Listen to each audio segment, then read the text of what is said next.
Disconnect कर दिया, फिर से करती हूँ।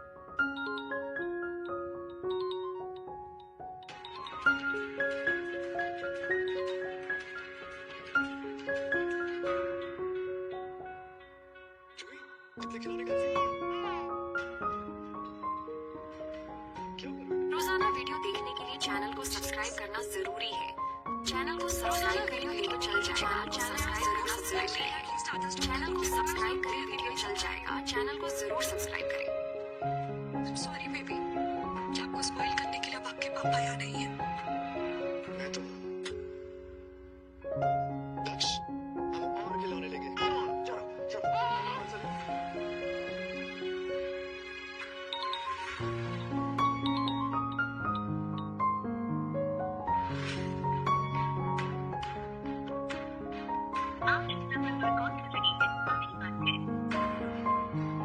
Switch off. अरमान है कहाँ?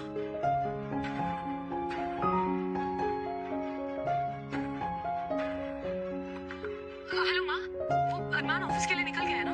नहीं बेटा, वो रूही और दक्ष को खिलौने दिलाने के लिए लेके आए।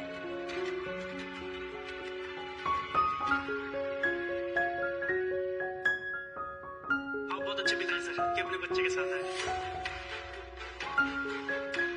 वरना आमतौर पर तो बेचारी मम्मियाँ अकेले ही बच्चों में शॉपिंग कराती रहती हैं। मैं इसका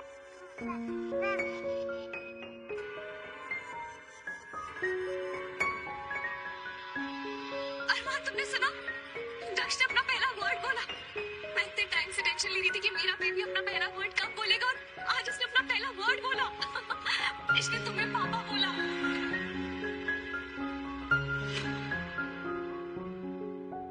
मेरा बच्चा।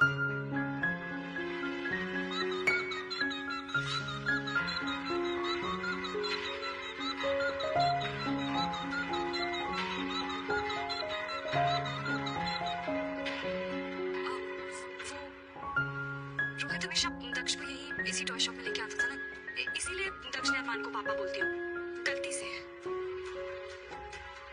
अभी तुम यहाँ क्या कर रही हो? मुझे एक बैड न्यूज देनी थी। अभी थोड़ी देर पहले फॉर्म पे पुलिस आई थी, वो कृष को ढूंढ रहे हैं। रूही और दक्ष तो सो गए हैं, अब चल के कृष से बात कर लेते हैं। अब तुम किसी के कॉन्टेक्ट में नहीं रहोगे, सिर्फ मेरा फोन अटेंड करोगे। इसे मिलने नहीं दीजिए बाबा, बेटा वो फिल्म में जाने नहीं देगी, मैं उसे बाद में समझा दूंगा। चलिए मैं कब तक रह रहा हूँ? मैं केस जल्दी से जल्दी रफा दफा करके तुम्हें वापस बुला लूंगा, तुम चिंता मत करो। कृष्ण तुम आ रहा है, अरमान से जाने दो, लंबी कहानी में तुम्हें बाद में समझाता हूँ। इतनी भी लंबी कहानी नहीं है फूफा साहब, हमें पता है कि कृष ड्रग्स के केस में इन्वॉल्व है।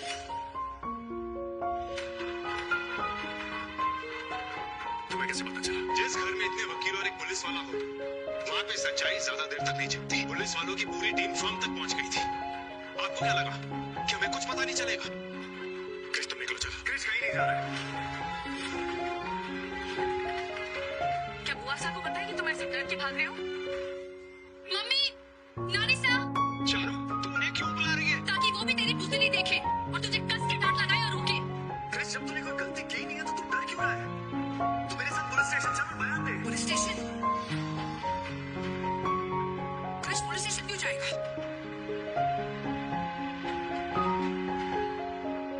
कृष, तू ये बैग लेके कहाँ जा रहा है?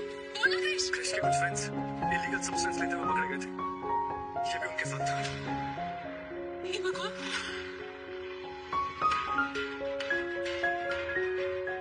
पुलिस इसे बयान देने के लिए बुला रही है, पर फुफासा के कहने पर ही लंदन भाग रहा है। कृष, तू नशा करता है? बोल, तू नशा करता है? नहीं काजल, कृष्ण ने कुछ नहीं किया। तो फिर आप इतने घबरा क्यों रहे हैं? क्योंकि अगर कृष्ण बयान देने गया तो बड़े घर का लड़का देख के पुलिस इसे इस केस में उलझाने की कोशिश करेगी और मीडिया गिद्ध की तरह इसके और हमारे परिवार के पीछे पड़ जाएंगे। मैं इसे तुम्हें थाने नहीं ले जाने दूंगा। ये खुद मेरे साथ जाएगा। क्रिस, अगर तू ऐसे पीठ दिखा के भागेगा तो बिना गुनाह किए भी गुनहगार कहलाएगा। तो चुपचाप मेरे साथ चल, निडर होकर बयान दे।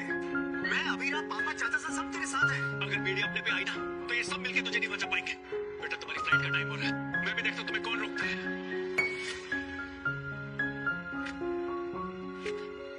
ये लीजिए, मैंने रोक दिया।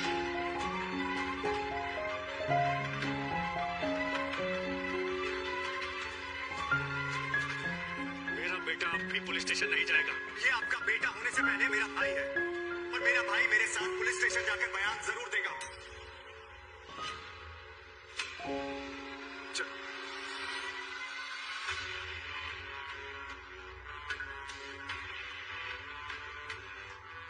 कृष्ण डर मत, मैं तेरे साथ। अब मुझे सिर्फ अपने पापा का साथ चाहिए।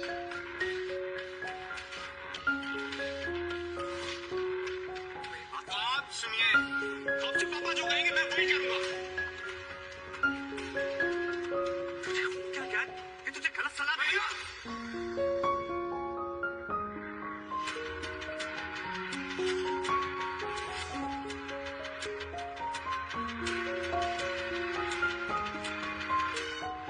Be careful, आप मेरे पापा के बारे में बात कर रहे हैं। अब मैं बच्चा नहीं हूं, मैं अपना सही और गलत सब समझता हूँ।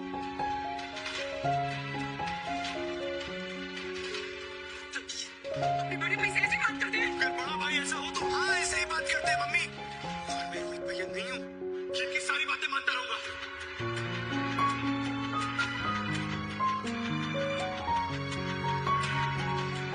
शर्माते तेरे लिए बहुत कुछ किया है।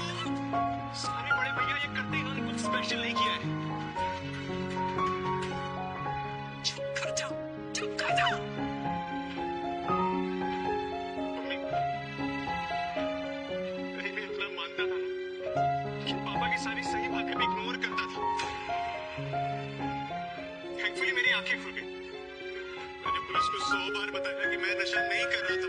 उन्हें मेरे पास कुछ मिला तक नहीं, लेकिन फिर भी वो मुझे थाने लेकर चलेगा। और अब आप कह रहे हो कि आप मुझे फिर थाने लेकर जाओगे।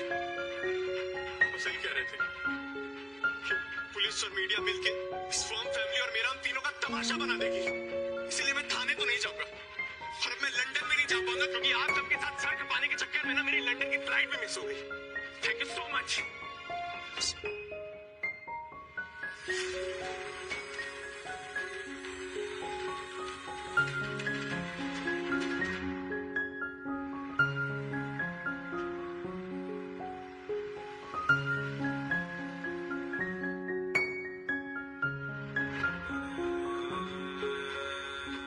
मुझे चाची सा ने बताया कि कृष्ण ने तुम्हारे साथ कैसे बिहेव किया। मुझे तो सुन के इतना गुस्सा आ रहा है। पता नहीं तुम्हें कैसा लग रहा होगा। प्लीज देखो अरमान, तुम्हें मेरे सामने ब्रेव एक्ट करने की कोई जरूरत नहीं है। तुम अपना मन हल्का कर सकते हो। मैं यहाँ हूँ। प्लीज मुझे अकेला छोड़ दो।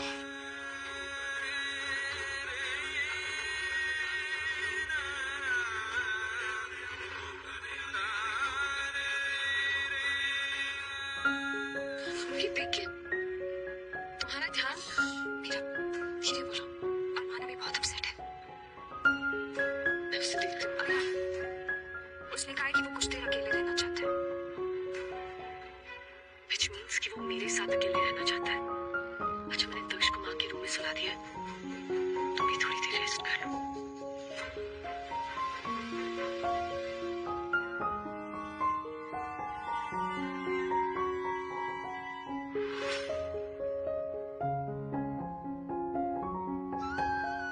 तुम्हें पता है, मैं जब स्कूल जाता था तो हमेशा कृष्ण को घर के अंदर ले जाती थी ताकि वो मुझे जाते हुए देख ना पाए। जिन हाथों ने उसे चलना सिखाया, आज वही हाथ कैसे छुड़वा रहा था।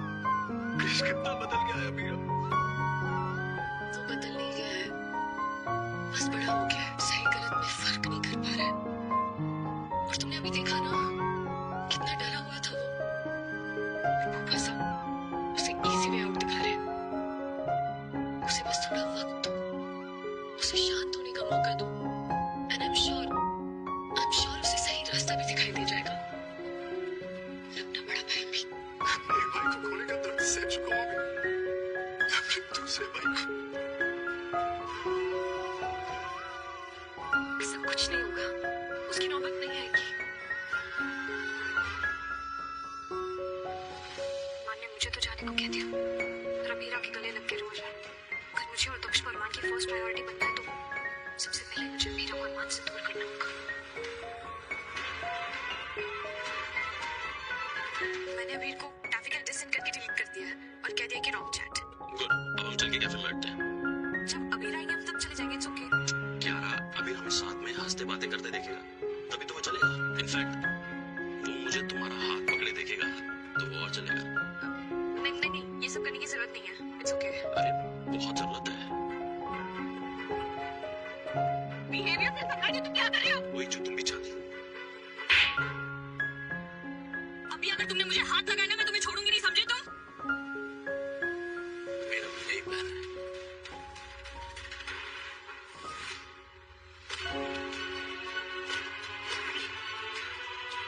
लड़की ने मना कर दिया, सुनाई नहीं देता। तुम जैसे दो कोड़ी के लड़कों को एक पक्की लड़की का दर्द फील नहीं होता। अब तुझे ये दर्द कहीं तक फील होता रहेगा कभी ना। अभी प्लीज रुक जाइए। मैं नहीं आता तो ये रुकता। अभी प्लीज काम डाउन, इसे जाने दीजिए प्लीज। कौन सा? इन जैसे लड़कों को लगता है कि लड़की की दोस्ती करने वाला लड़की रोक नहीं होगा। इसका दोस्त हूँ यार। इसने मुझे दोस्ती का नाटक करने के लिए पैसे दिए थे, तुम्हें जलाने के लिए। तुम निकलो यहाँ से। Just get lost. निकलो यहाँ से तुम।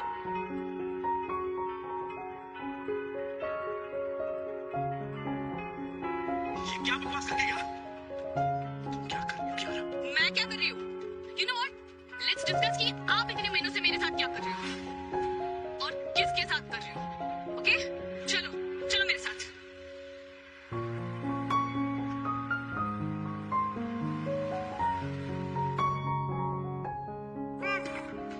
अरमान, तुमने सुना? इसने तुम्हें पापा बोला। अरमान, मुझे तुम्हें कुछ बताना था। बोलो। दक्ष ने आज तुम्हें पहली बार पापा कहकर नहीं बुलाया। बेबी मून पर बड़ी माँ का फोन आया था, तो तब वीडियो कॉल पर तुम्हें दूर से देखकर भी उसने तुम्हें पापा बुलाया था। तो तुमने ये बात मुझे पहले क्यों नहीं बताई? मैं पहले तुम्हें बताने वाली थी, पर क्या अबीरा? अरमान, मेरी खुद समझ में नहीं आ रहा था कि मैं कैसे रिएक्ट करूं, और ऑनेस्टली मुझे बुरा भी लग रहा था।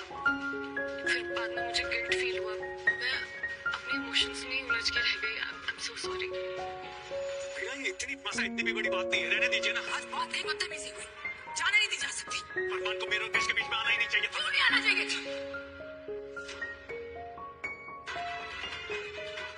अरमान कोई राह चलता अजनबी नहीं, कृष का बड़ा भाई। छोटा भाई कद में ऊंचा ही क्यों ना, लेकिन रिश्ते में नहीं।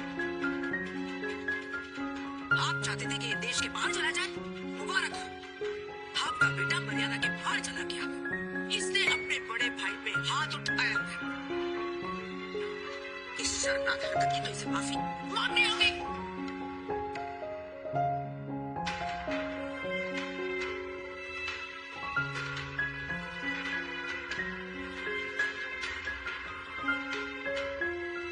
मुझे किसी से कोई माफी नहीं मंगवानी। कृष, माफी मांगो। चारुदी!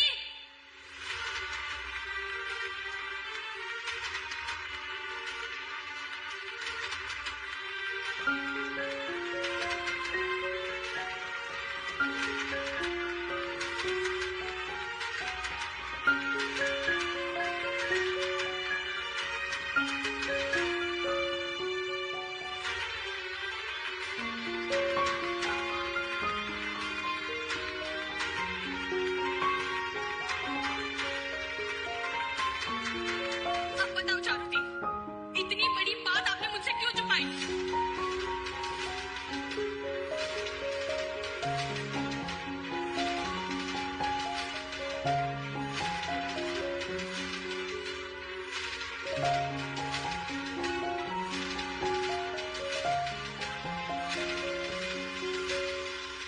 कियारा, मैं तुझे हर्ट नहीं करना चाहती थी। वाह, पहले तो इंसान को ऐसा तो कर दो कि जीते जी उसकी जान ही निकल जाए, फिर कह दो कि हर्ट नहीं करना चाहती थी। कियारा, कियारा तू गोल गोल क्या बोल रही है? सीधी बात बोला, हुआ क्या है बेटा? वो हुआ है जो आप में से कोई सोच भी नहीं सकता। इन्होंने मुझे धोखा दिया है।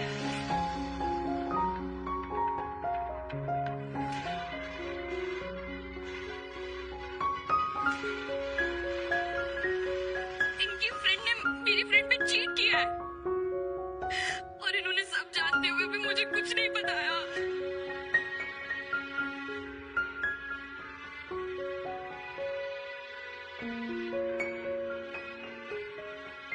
चारुदी का फ्रेंड अर्पित की शादी मेरी फ्रेंड नेहा से हुई थी और उसने उस पर चीट किया है और चारुदी सब जानते हुए भी चुप रही। आपको उसको समझाना चाहिए था ना कि वो बैक ऑफ करे, पर ये चुप रह के सवेर को बढ़ावा देती गई। क्यों चारुदी? आपको पता था ना नेहा आपके फ्रेंड से कितना प्यार करती है। उसने क्या कुछ नहीं किया उसके लिए, उसके दिल जीतने की कितनी कोशिशें करी थी, पर आपकी फ्रेंड अर्पित ने तो कभी योगा क्लास के बहाने, कभी किसी काम के बहाने उसके दिल के साथ दिन रात खेलते रहे। क्यों चारुदी, आप इस अफेयर को क्यों नहीं रोका? कियारा, मैं तुझे सच बताना चाहती थी, पर तो क्यों नहीं बताया? उस बेचारी का, उसके प्यार का, उसके भरोसे का मजाक क्यों बनाया फिर? कियारा, आजकल लड़के क्या, लड़कियां भी कुछ कम नहीं है। ये सब में जितनी गलती अर्पित की है ना, उतनी ही गलती उस लड़की की भी है। शादीशुदा आदमी के साथ अफेयर कर लिया। उस लड़की ने एक बार भी नेहा के बारे में नहीं सोचा होगा कि वो अपने पति का इंतजार करती होगी। मुझे कैसा लगता होगा, उसने कुछ नहीं सोचा होगा। छे, गलती तो उन दोनों की है बुआ साहब, पर भुगत तो नेहा रही है ना। वो बेचारी आज के बाद ना कभी प्यार कर पाएगी, ना किसी पे भरोसा कर पाएगी। उन्होंने तो मिलके उस हंसती खेलती लड़की की जिंदगी बर्बाद कर दी।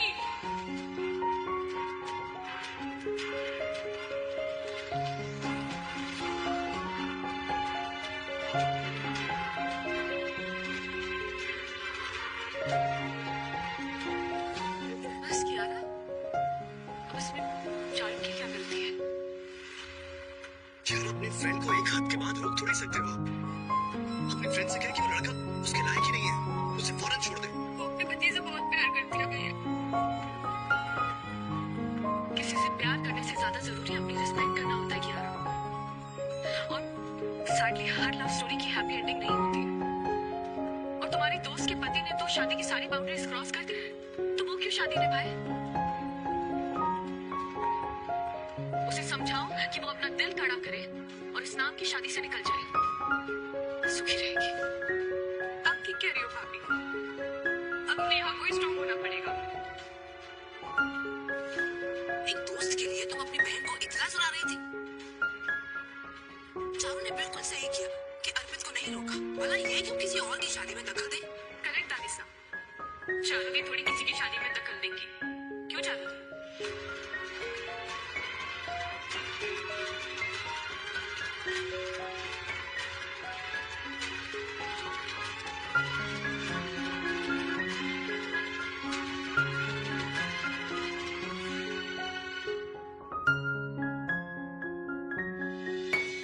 सॉरी अरमान, मुझे बेबी मून पर ही बता देना चाहिए था कि वहां तक ने तुम्हें पहली बार पापा कहकर बुलाया था। आप क्या बात करें अबीरा? ना तो मुझे कुछ बताती हो, ना मेरी बात सुनती हो। सब ऐसा तो मत बोलो। तो फिर मैं क्या बोलूं? तुम एक बार मुझे माफ तो कर दो। मुझे रियल आराम तो तुम्हारी माफी से ही मिलेगा ना। अबीरा, दक्ष का मुझे पापा बोलना मेरे लिए बहुत बड़ी बात है। मुझे समझ नहीं आ रहा मैं कैसे रिएक्ट करूं। मुझे थोड़ा टाइम लगेगा, इसलिए तो कह रहा हूं। नमस्कार दोस्तों, स्वागत है आपका हमारे आज के एपिसोड में। हमारे आज के बहुत अच्छे, बहुत शानदार, मस्त मज़ेदार एपिसोड में, जिसमें आपको बहुत ज़्यादा मज़े आने वाले हैं और साथ में आप बहुत ज़्यादा एंजॉय भी करने वाले हैं, क्योंकि आज तो हमारा एपिसोड धांसू होने वाला है। क्योंकि जब हमारे अबीरा और अरमान खुद ही एंजॉय कर रहे हैं तो फिर हम भी तो एंजॉय करेंगे ही, फिर हमारा एंजॉय करना तो बनता ही है। तो चलिए, आपको बहुत ज़्यादा वेट नहीं कराते हैं, आगे बढ़ते हैं और खूब सारा आज के एपिसोड में एंजॉय करते हैं और देखते हैं कि आने वाला अपकमिंग ट्विस्ट क्या हो सकता है। क्या अबीरा अरमान की लाइफ बहुत अच्छे से स्मूथली चलती रहेगी, या फिर हम सभी को पता है कि रूही की वजह से कोई ना कोई कॉम्प्लिकेशंस आ सकते हैं। तो चलिए आगे बढ़ते हैं और डिस्कस करते हैं कि आगे क्या हो सकता है। हाल फिलहाल अगर हम देखें तो अबीरा अरमान गोयनका हाउस में एक फंक्शन के लिए आए हुए हैं, जहां पर उनकी पूरी फैमिली मौजूद है। दोनों साइड के रिलेटिव्स आए हैं, लेकिन आज खुशी खुशी है, ये आपस में लड़ नहीं रहे हैं,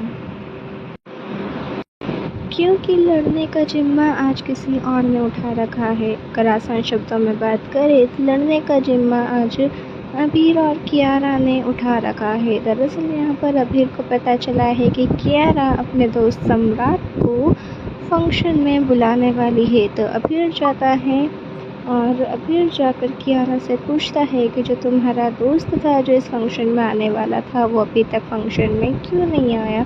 तब कियारा यहाँ पर कह देती है कि आ जाएगा, मेरा दोस्त है वो आ जाएगा, मिल जाएगा, तो मैं इन सब से लेना देना क्या है, तो इन शॉर्ट कहाँ जाए। तो यहाँ पे अबीरा और अरमान तो नहीं, लेकिन कियारा और अबीर ज़रूर आपस में यहाँ पर नोक झोंक कर रहे हैं, क्योंकि कियारा हर मुमकिन कोशिश कर रही है कि अबीर उसे अटेंशन दे। इसके लिए जो बन पा रहा है वो सब कुछ कर रहा है।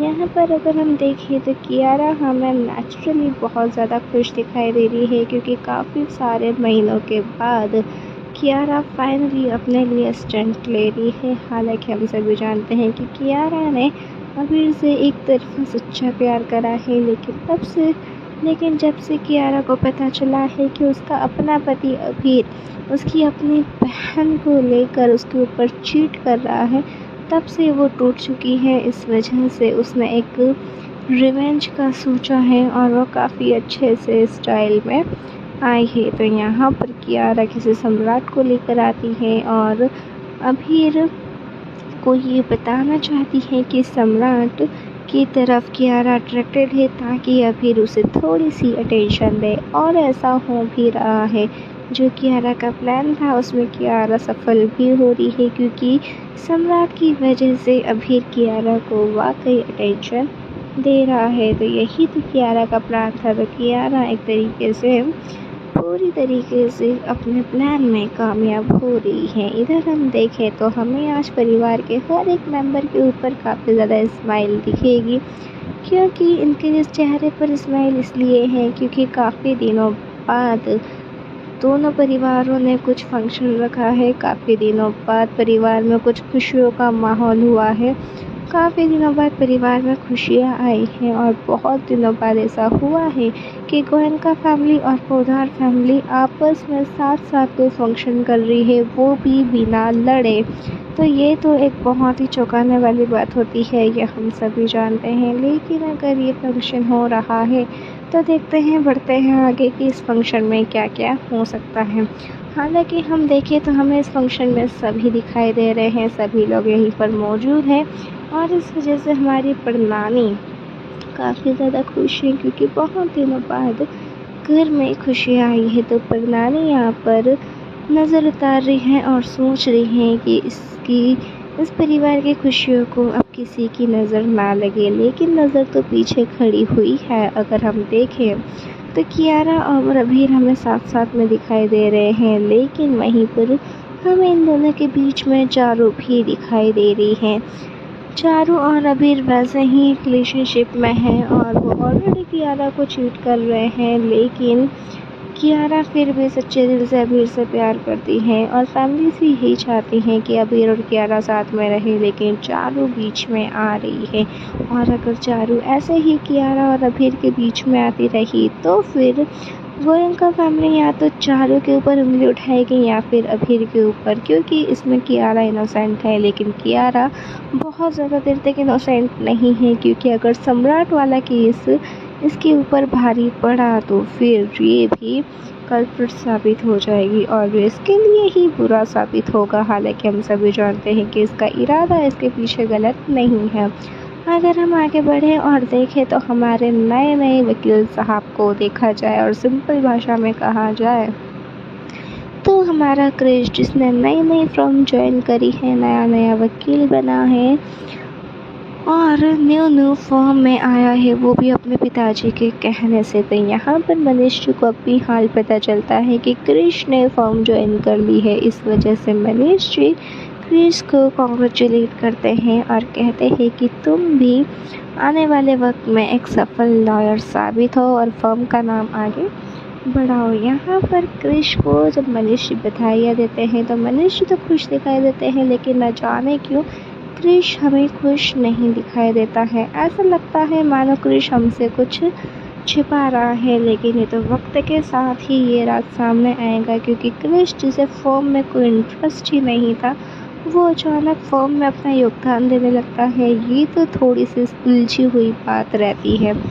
ये राज तो वक्त के साथ ही हमारे सामने आएगा, लेकिन कृष का जो बदला हुआ व्यवहार है वो सभी के लिए काफ़ी ज़्यादा असमंजस पैदा करता है, क्योंकि यहाँ पर जो हमारी प्यारी सी बुआ जी है कहा जाए तो कृष की जो मम्मी है वो खुद भी आश्चर्यचकित है कि कृष इतना बदला बदला कैसे हो गया। कृष जो कि कभी भी अपने पापा की बातों में नहीं आता था, वो कैसे अपने पापा की बातों में आ गया और कैसे उसने फर्म ज्वाइन कर ली। इस बात से वो खुद भी हैरान तो ज़रूर है। हालांकि यहाँ पर सुरेखा जी कृष से पूछती है कि बेशक तुमने फर्म ज्वाइन कर ली, लेकिन तुम डांस करना बंद तो नहीं करोगे ना। तब कृष यहाँ पर कह देता है कि उसे कोई डिस्ट्रैक्शंस नहीं चाहिए और अगर हुआ तो वो डांस करना भी बंद कर देगा। इस बात से भी हमारी प्यारी सी बुआ जी थोड़ी सी परेशान तो हो जाती है और परेशान होना बनता भी है, क्योंकि जिस व्यक्ति ने कभी फॉर्म ज्वाइन करने के बारे में सोचा तक नहीं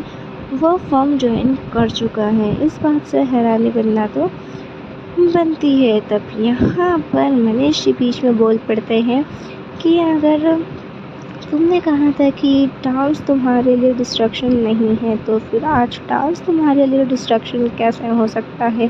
बेशक तुमने फर्म ज्वाइन करी है, लेकिन तुम अपने डांस को तो नहीं छोड़ सकते है ना, क्योंकि डांस तुम्हारी पहली प्रायोरिटी है। तुम उसको अपना करियर बनाना चाहते तो फिर अचानक से क्या हुआ।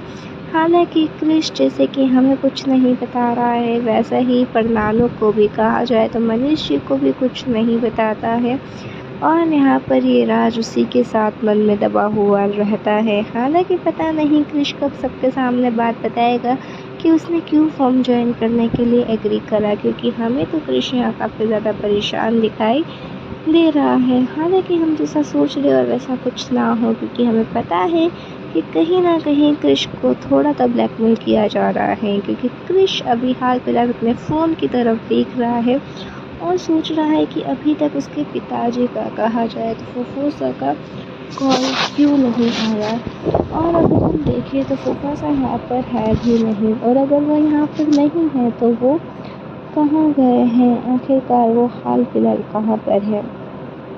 यही सवाल हमारे प्यारे से कृष के मन में भी उठ रहा है और कृष भी यही सोच रहा है कि फूफा साहब कहाँ चले गए, मतलब उसके पिताजी कहाँ चले जाए। और यहाँ तक कि उन्होंने कॉल भी किया, लेकिन उन्होंने इसकी कॉल का कोई रिप्लाई भी नहीं दिया है।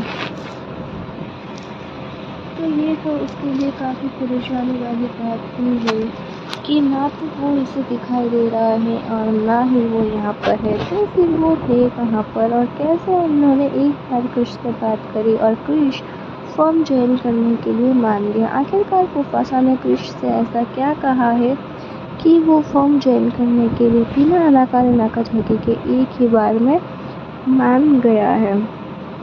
अब अगर हम थोड़ा और आगे बढ़े तो हमारे जो महफिल की आन बान शान और पौधार हाउस और गोयनका हाउस का गुरु बिल्कुल आसान शब्दों में कहा जाए तो हमारे अरमान हमारे महफिल में आ चुके हैं।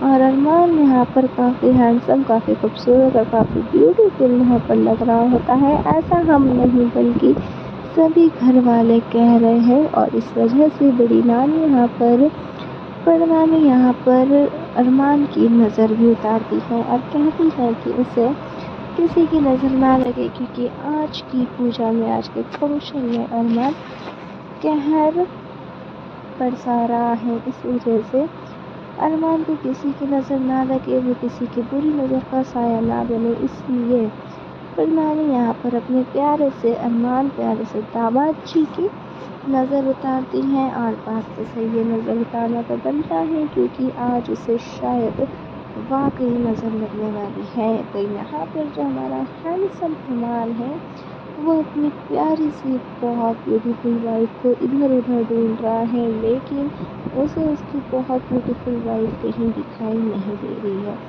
वो यहाँ पर अभीरा को ही ढूंढना चाहता है, लेकिन अभीरा उसे कहीं नज़र नहीं आती है। लेकिन उसे बीच में उसके भाई बहन रोक लेते हैं। कहा जाए तो चारू कियारा कृष आर्यन अरमान को घेर लेते हैं और कहते हैं कि अरे आप ऐसे नहीं जा सकते, हमें पता है कि आप भाभी को ढूंढ रहे हैं, लेकिन थोड़ा वेट करिए। क्योंकि भाभी काम में लगी हुई है, वो आपको जल्दी ही मिल जाएगी।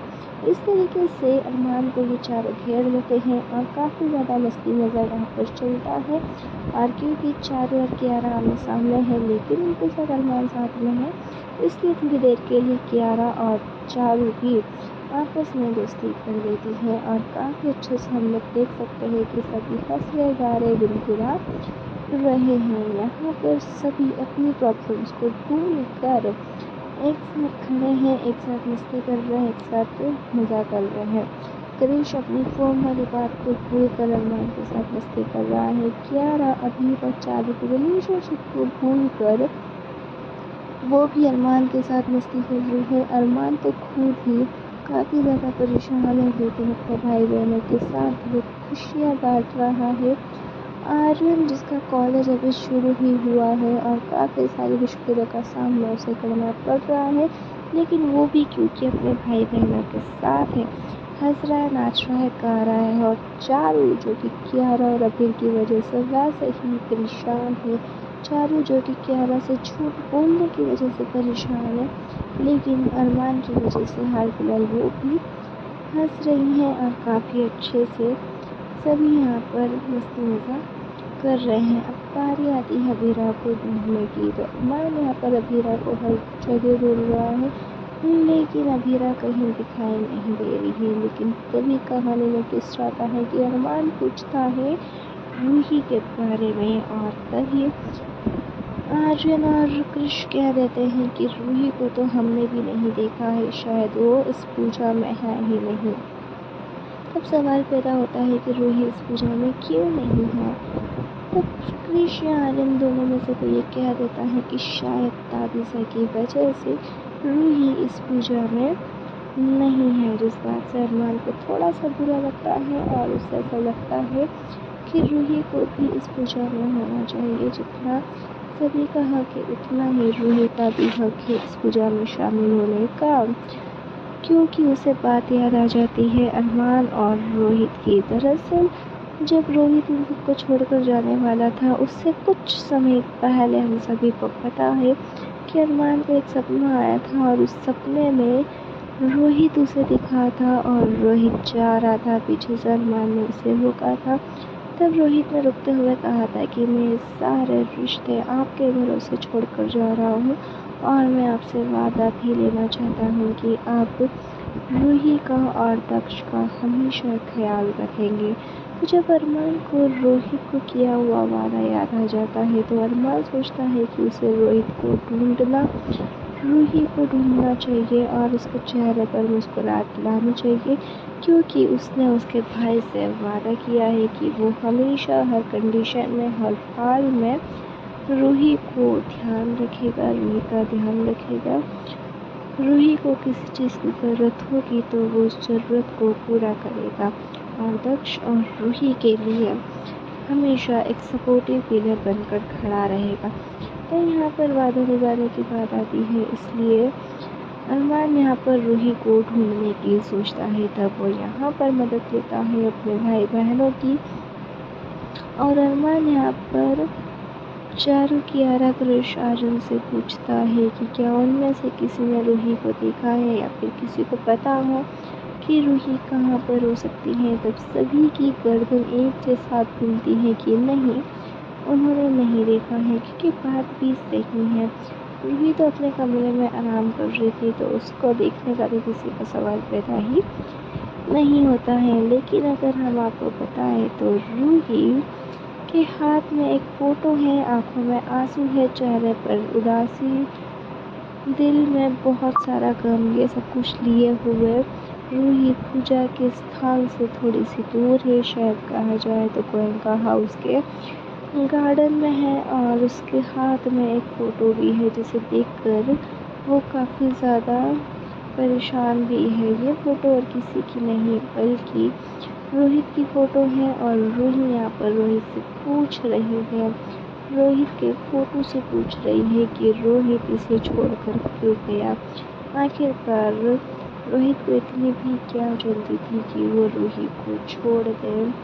अभी तो पूरी ज़िंदगी हमें साथ बितानी थी, तो फिर रोहित रूही को छोड़कर इतनी जल्दी क्यों चला गया। तो इस तरीके से रूही जो है वो अपने गम रोहित की फ़ोटो के साथ शेयर करती है और हम देख सकते हैं कि उसकी आंखों में काफ़ी ज़्यादा आंसू है, उसके दिल में बहुत सारा गम है जो कि आंसू के साथ बह कर निकल रहा है। अगर हम देखें रूही जिसको तैयार होने का बहुत ज़्यादा शौक था, वो बिना तैयार यहाँ पर खड़ी है। ना तो गले में मंगलसूत्र है, क्योंकि अगर रोहित ही नहीं है तो मंगलसूत्र किस काम का, ना ही चेहरे पर मेकअप। अब श्रृंगार को देखने वाला ही कोई नहीं है तो रूही श्रृंगार करके भी क्या करे। तो यहाँ पर रूही को हम देख सकते हैं कि वो हमें काफ़ी ज़्यादा परेशान दिख रही है, काफ़ी परेशान नज़र पड़ रही है।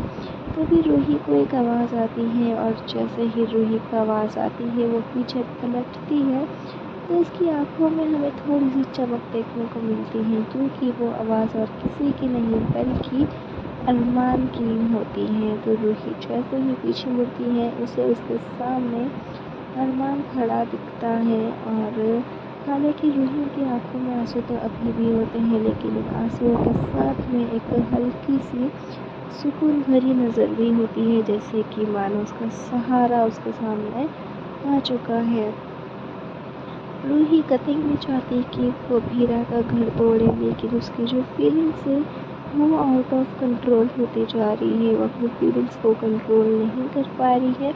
इस वजह से जब उसने अरमान को देखा कि अरमान ने रूही को आवाज़ लगाई है, तब उसकी आंखों में हमें थोड़ा सा सुकून देखने को मिला है। इसमें गलती उसकी नहीं है, हालांकि उसकी फीलिंग्स को कंट्रोल नहीं कर पा रही है। इधर अगर हम लोग देखें तो ये चारों भाई बहन पहले तो अरमान के मज़े ले रहे थे और अब ये चारों भाई बहन हमारी प्यारी सी ब्यूटीफुल और बहुत खूबसूरत अभीरा के मज़े ले रहे हैं। हाल फिलहाल अभीरा को वैसे नज़र तो नहीं लगना चाहिए, लेकिन बात तो सही है कि अभीरा हमें काफ़ी खूबसूरत दिखाई पड़ रही है।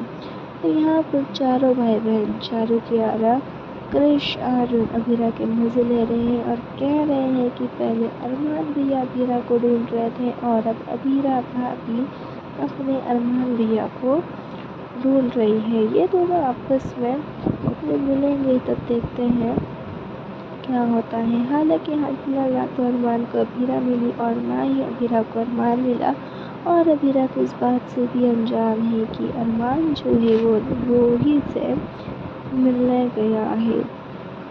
जब अभीरा को पता चलेगा कि अरमान सबसे पहले रूही को मिलने गया, अभीरा को नहीं मिला, तो अभीरा इसे नेगेटिव वे में लेती है या फिर पॉजिटिव वे में लेती है, ये तो देखना बनता है। हालांकि हम सभी जानते हैं कि अभीरा एक बहुत ही पॉजिटिव लड़की है और उससे अरमान को लेकर कोई इनसिक्योरिटी भी नहीं है, क्योंकि उसे उसके अरमान पर उसे उसके खड़ूसमान पर बहुत ज़्यादा भरोसा है। लेकिन जब बात रूही की आ जाती है तो वो थोड़ी इनसिक्योर तो हो ही जाती है।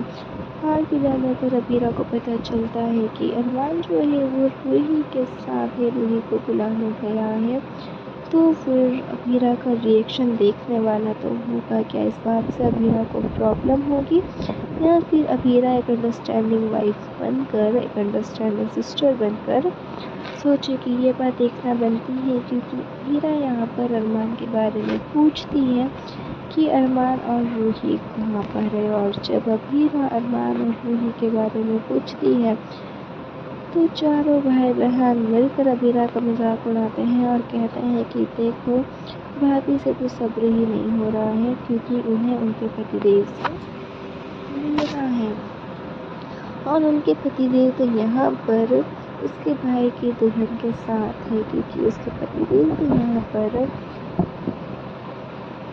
रूही के साथ खड़े हैं और रूही का सुख दुख अपने साथ शेयर कर रहे हैं। यहाँ पर जो अरमान है वो रूही से कहता है कि तुम्हें पता है मैंने और तुम्हारे लिए रोहित से वादा किया था कि मैं कभी भी तुम्हारा साथ नहीं छोड़ूंगा, तो फिर मैं आज कैसे तुम्हारा साथ छोड़ सकता हूँ। चलो मैं तुम्हें पूजा में बुलाने के लिए आया हूँ। तो अरमान यहाँ पर हाथ बढ़ाता है और रूही अपना हाथ अरमान के हाथों में भी दे देती है। तब इधर अभीरा को थोड़ी सी हल्की सी कुछ उसको महसूस होता है और वो सोचती है कि शायद कहीं कुछ तो गलत होने वाला है। तब अभीरा के मन में यहाँ चल रहा होता है कि उसे एक अजीब सी फीलिंग आ रही है कि शायद कुछ गलत होने वाला हो। क्या ये गलत वही है कि अरमान ने रूही का हाथ पकड़ा और उसे पूजा में लेकर आ रहा है? क्या अभीरा को इसी बात का डाउट लग रहा है? क्योंकि अभीरा को यहाँ पर महसूस हो रहा है कि शायद आज कुछ तो गलत होने वाला हो, लेकिन काश ऐसा कुछ ना हो और अरमान और अभीरा का साथ हमेशा के लिए बना रहे।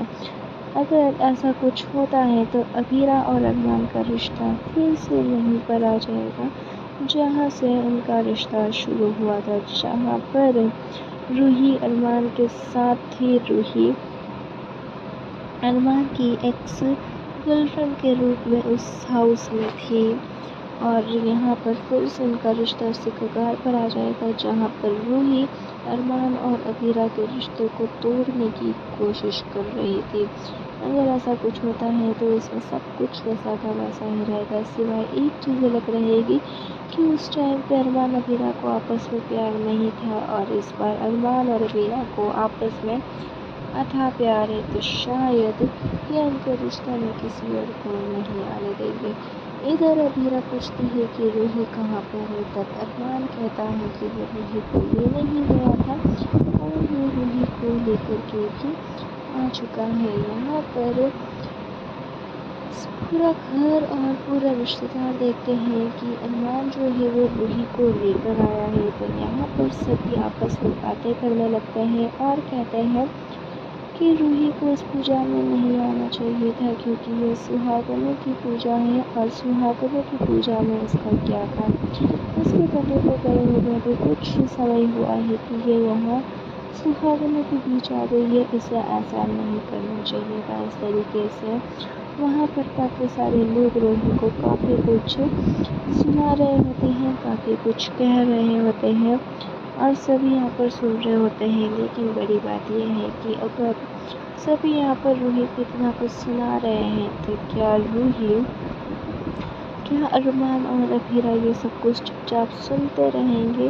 क्या कोई भी रूही के लिए स्टैंड नहीं लेगा? और बड़ी बात ये है कि अगर रूही के लिए अरमान स्टैंड लेता है तो क्या ये सब गलत साबित होगा? क्या इस वजह से एक गलत इम्प्रेशन पड़ेगा? क्या अभीरा और अरमान का रिश्ता और दूर होता जाएगा? क्योंकि अरमान और अभीरा के बीच में रूही को लेकर थोड़ी थोड़ी गलतफहमियाँ बढ़ने लगी हैं, क्योंकि अभीरा कुछ बातें भूल जाती हैं और अरमान कुछ बताना भूल जाता है।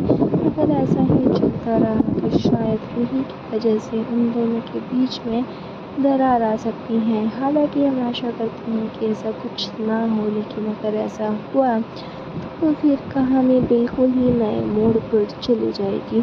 देखते हैं आगे और क्या क्या हो सकता है। आगे की स्टोरी के लिए चैनल के साथ जुड़े रहिए और चैनल को सब्सक्राइब करिए ताकि आपके पास आगे से आगे रिव्यू आ जाए। हालांकि इनके लाइफ में कुछ भी चल रहा है, लेकिन आप हंसते रहिए, मस्त रहिए और मुस्कुराते रहिए और चैनल को सब्सक्राइब करिए।